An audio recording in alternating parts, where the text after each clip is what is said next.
नमस्कार किसान मित्रों, आपका अपने चैनल कात्यायनी ऑर्गेनिक्स के यूट्यूब चैनल में आपका स्वागत है। आज के वीडियो में हम एक ऐसी फसल के बारे में बात करेंगे जिसे आप बहुत ही कम लागत में उगा सकते हैं और 2 गुना मुनाफा कमा सकते हैं। साथ ही इसकी खेती भी बहुत आसान है। जी हाँ, हम बात कर रहे हैं धनिया की खेती के बारे में। तो चलिए खेती की तैयारी से वीडियो की शुरुआत करते हैं। धनिया की खेती के लिए सबसे पहले अपने खेत को अच्छे से जुताई कर लें। जुताई के बाद मिट्टी को रोटावेटर की मदद से भुरभुरी बना लें।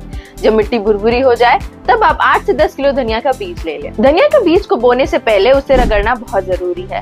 आप इसे अपने हथेली से रगड़ सकते हैं या किसी भी चीज जैसे चकले का इस्तेमाल कर सकते हैं। रगड़ने से बीज 2 से 4 हिस्सों में टूट जाते हैं, जिससे अंकुरण अच्छा होता है। चलिए अब जानते हैं बुवाई के बारे में। धनिया की बुवाई करते समय पंक्तियों के बीच 30 सेंटीमीटर की दूरी रखें। गेहूं या अन्य फसलों की तरह आप हल की मदद से धनिया की बुवाई भी कर सकते हैं। पहला खाद आपको बुवाई के दौरान उपयोग करना है, जो कि है यूरिया। 32.5 किलो प्रति एकड़ के हिसाब से आपको इसे डालना है और दूसरी बार फूल आने से पहले फिर से 32.5 किलो यूरिया का आपको उपयोग करना है, जिससे लगभग मिट्टी को 30 किलो नाइट्रोजन प्राप्त हो जाता है। तो अगर आपने सिंचाई ज्यादा दे दी और जड़ गलन की समस्या आ गई तो इसका रोग प्रबंधन कैसे करें, चलिए जानते हैं। धनिया की खेती में सिंचाई का बहुत ही ज्यादा ध्यान रखना है, क्योंकि ज्यादा सिंचाई से पौधे तनाव में आ सकते हैं, जिससे फूल झड़ने लगते हैं और जड़ गलन की समस्या आ सकती है।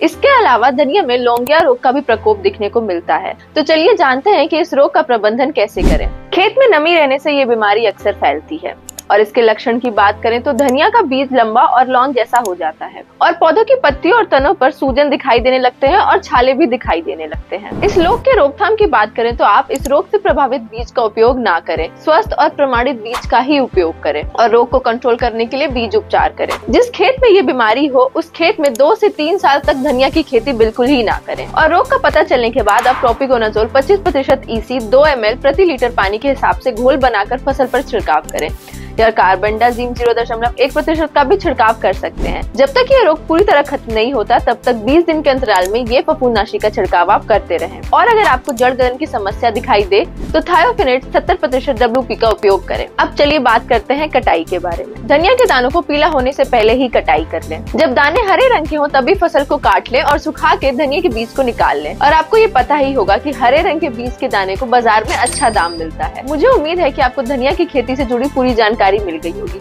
पर अगर अभी भी आपको कोई भी धनिया की खेती से जानकारी चाहिए तो आप नीचे कमेंट बॉक्स में अपना नंबर अवश्य दें। हमारी टीम आपसे जल्द से जल्द संपर्क करेगी। धन्यवाद।